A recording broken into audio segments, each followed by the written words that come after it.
Kahal Kadosh V'Nichbad Rosh Chodesh Vevorach, à la veille de ce Shabbat Korach, j'aimerais partager avec vous une toute petite réflexion à portée significative relative aux événements que nous traversons et qui est de nature à peut-être, je l'espère en tout cas, apporter un petit peu de réchauffement climatique de votre cœur. En effet, il y a des gens qui, dans ce monde, que ce soit dans le monde politique, médiatique, idéologique, philosophique et malheureusement parfois même rabbinique, qui ont la fâcheuse manie de présenter les choses sous un angle toujours défavorable et négatif. Eh bien, d'un point de vue idéologique, et vous comprenez que je le dise justement la veille de Shabbat Korach, ce sont des gens qui s'inspirent de l'exemple fâcheux que Korach légua à l'humanité. Il légua en sens idéologique et historique. En effet, Korach, le cousin de Moïse, était en quelque sorte le chef de file de tous ceux qui, que ce soit par jalousie ou par excès de désir d'alimenter son ego personnel, ou parce qu'il est en quelque sorte miné et par un désir, par une soif de pouvoir de manière absolument incroyable, mais également incité par une épouse qui le dévalorise à ses propres yeux. Bref, autant d'ingrédients qui nourrit la frustration de bien des hommes dans cette génération. Vous avez en effet des personnages dont la seule manière d'exister, c'est de se montrer négatif, d'apporter un message négatif et surtout de veiller à rendre négatif même lorsque ils reconnaissent quelque chose de positif. Ils ne peuvent pas rester positifs jusqu'au bout, comme le disent nos sages, malheureux sont les Rechaim, c'est-à-dire les impies, les pervers, qui même lorsqu'ils font ou ils disent du bien, il ne faut jamais qu'ils le fassent complètement. Il faut toujours qu'ils l'associent à quelque chose de négatif.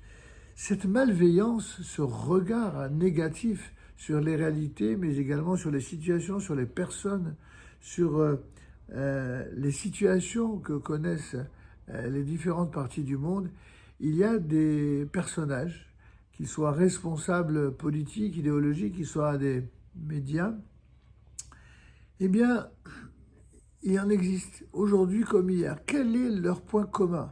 Leur point commun, c'est d'être toujours du côté de ceux qui ont un regard malveillant sur les Juifs et sur Israël.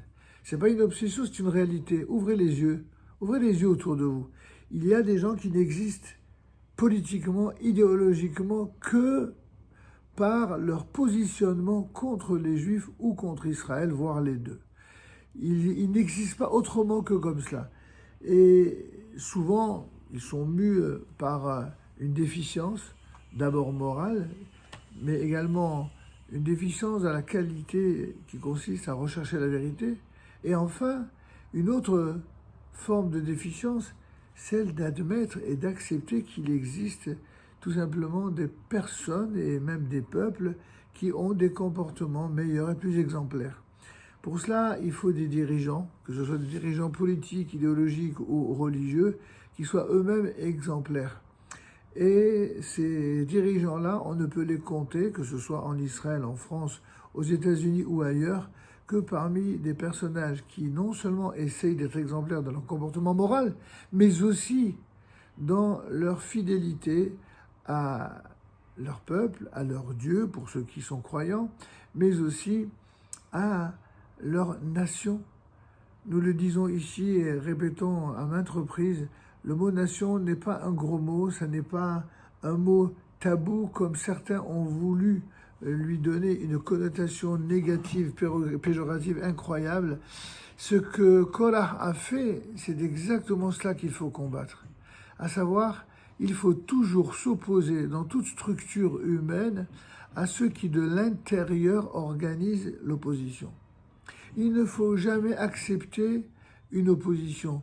Je dis bien opposition, je ne parle pas réfutation ni même contradiction. La réfutation, elle est nécessaire sur le plan du dialogue, sur le plan idéologique, y compris dans un univers démocratique. Le Talmud n'est rempli que de réfutations, mais il arrive à des conclusions, et des conclusions qui sont harmonieuses, des conclusions qui sont salvatrices, des conclusions qui sont positives. Donc, évidemment, loin de nous, à Dieu ne plaise, de remettre en cause la nécessité de la discussion, de la démonstration, et pourquoi pas d'accepter les réfutations lorsqu'elles sont argumentées de bonne foi avec pour seule et unique recherche la vérité avec un V majuscule. Mais si il n'y a pas non pas réfutation, mais que la contestation n'a d'autre but que de rechercher une opposition systématique et de détruire de l'intérieur le leadership de ceux qui ont la légitimité d'une élection, d'une décision, même d'une nomination, eh bien, ces gens-là, il ne faut pas les écouter, il faut les combattre. Et les combattre avec la dernière énergie. C'est ce que je vous encourage, mes très chers élèves, mes très chers amis, mes très chers fidèles. C'est ce que je vous encourage à faire durant toute votre vie.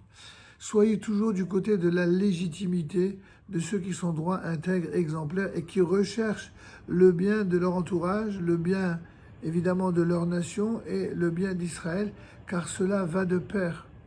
Je ne peux croire un seul instant que quelqu'un qui recherche le bien de sa nation soit opposé à Israël. C'est exactement le contraire qui est. Plus quelqu'un est respectueux de son peuple et de sa nation, plus quelqu'un est respectueux de la loi, plus il est aux côtés d'Israël et du peuple juif. Car c'est cette seule légitimité-là pour laquelle le peuple d'Israël se bat depuis des siècles et qu'il continuera avec l'aide de Dieu de se battre.